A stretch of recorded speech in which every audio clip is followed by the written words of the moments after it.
X-ray എടുത്ത് വന്നു. എന്നിട്ട് ഡോക്ടറെ അടുത്ത് കാണിച്ചു.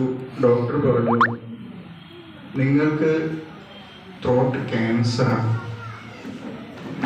ക്യാൻസറാണെന്ന് മാത്രമല്ല ഇത് 3rd സ്റ്റേജിൽ എത്തിയിരിക്കുന്നു എന്ന് പറഞ്ഞു. അപ്പോൾ എന്നിട്ട് പറഞ്ഞു നിങ്ങൾ വീട്ടിൽ പോയിട്ട് നല്ല കാര്യങ്ങളൊക്കെ ചെയ്ത് ജീവിച്ചോളൂ എന്ന് പറഞ്ഞാൽ ഏകദേശം നിങ്ങളെ കാര്യത്തിൽ തീരുമാനമായി. ഇപ്പൊ നമ്മുടെയൊക്കെ ഒരു അനുഗ്രഹം എന്ന് പറഞ്ഞു കഴിഞ്ഞാൽ നമ്മളെപ്പോഴാണ് മരിക്കുക എന്നുള്ളതിൻ്റെ ഡേറ്റും തീയതിയും അതിൻ്റെ സമയമൊന്നും നമുക്ക് അറിയില്ല എന്നുള്ളതാണ്. അതെങ്ങാനും അറിഞ്ഞിട്ടുണ്ടെങ്കിൽ ചിലപ്പോൾ ആളുകൾ ഇവിടെ ഇരിക്കില്ല.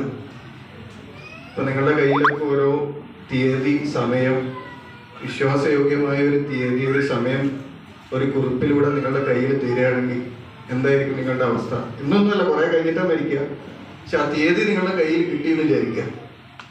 അപ്പത്തേനും തുടങ്ങും അല്ലേ വരാം.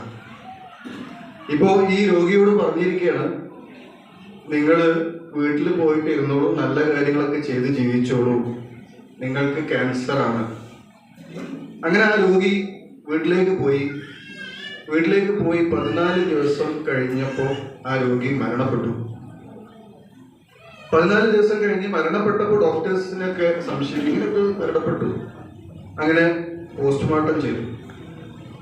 രണ്ടും സയൻസാണ്. നേരത്തെ എക്സ്റേ എടുത്ത് ക്യാൻസർ ആണെന്ന് പറഞ്ഞത്, ഇപ്പോൾ പോസ്റ്റ്മോർട്ടം ചെയ്യാൻ പറഞ്ഞത് സയൻസ്. പോസ്റ്റ്മോർട്ടം ചെയ്തപ്പോൾ പറഞ്ഞു മനസ്സിലായി